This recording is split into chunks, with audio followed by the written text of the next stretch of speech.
সমুদ্রের মধ্য দিয়ে রাস্তা দেখছো, সমুদ্র পাড়ি দিয়া গেছো, ফেরাউনের মৃত্যু তোমরা সচক্ষে অবলোকন করেছো। তোমাদের খাবারের ব্যবস্থা নাই, আসমান হতে মান্না সাল্লার ব্যবস্থা করা হয়েছে।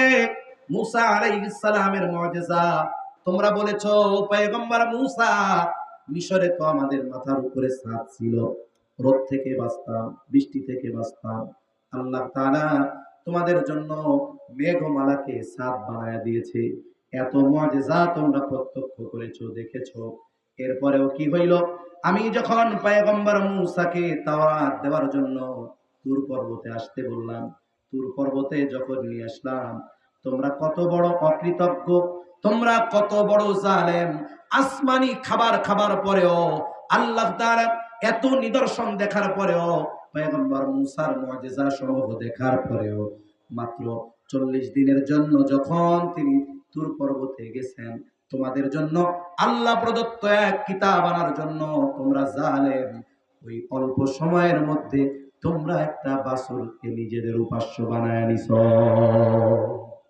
আল্লাহ যে স্মরণ করায় দিচ্ছে, তোরা কইতাছস যে আমাকে উপরে কোরআন কিতাব নাজিল হইছে, আমরা এটার উপরে ঈমান আনি। তোরা তো সেই জাতি, 40 দিন মুসা আলাইহিস সালাম ছিল না, এত মুজিজা দেখার পরেও তোরা মুসা আলাইহিস সালামকে অস্বীকার করেছিস। তার মানে এখন বুঝাও যে আমরা পাক্কা ঈমানদার, চিটিংবাজ কোথাকার। এই চরিত্রের লোক সমাজে আছে না নাই? অনেক পাবেন সামনে, আরো আশা করি। ওনার ঈমান আপনাদের ইমামের চাইতে বেশি হয়ে যাবে, ওনাদের ঈমান আপনাদের এলাকার বড় বুজুর্গ আলেমের চাইতে বেশি হয়ে যাবে। এইরকম ইহুদিদের চরিত্রের লোক সমাজে আছে না নাই? অভাব। আল্লাহ এই ধরনের দুমুখ শব্দের থেকে জাতিকে হেফাজত করেন। জবান খুলে বলি আমিন।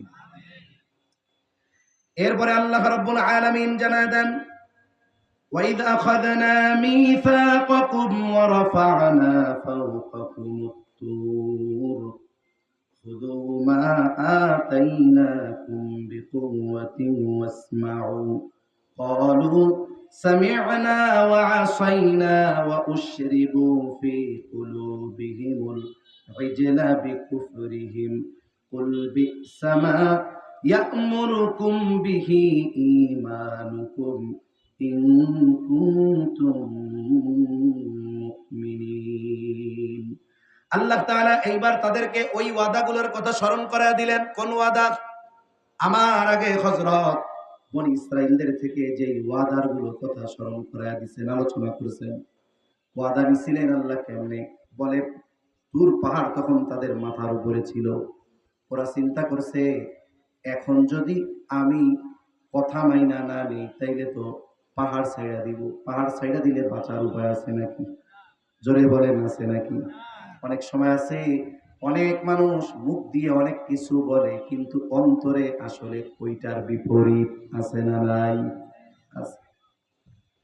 মিছিল দেয় কোরআন হাদিসের আলো, ঘরে ঘরে যাব, কিন্তু নিজের জীবনে জ্বালতে চায় না, জায়গা মতো জ্বালতে চায় না। এমন লোক আছে না নাই?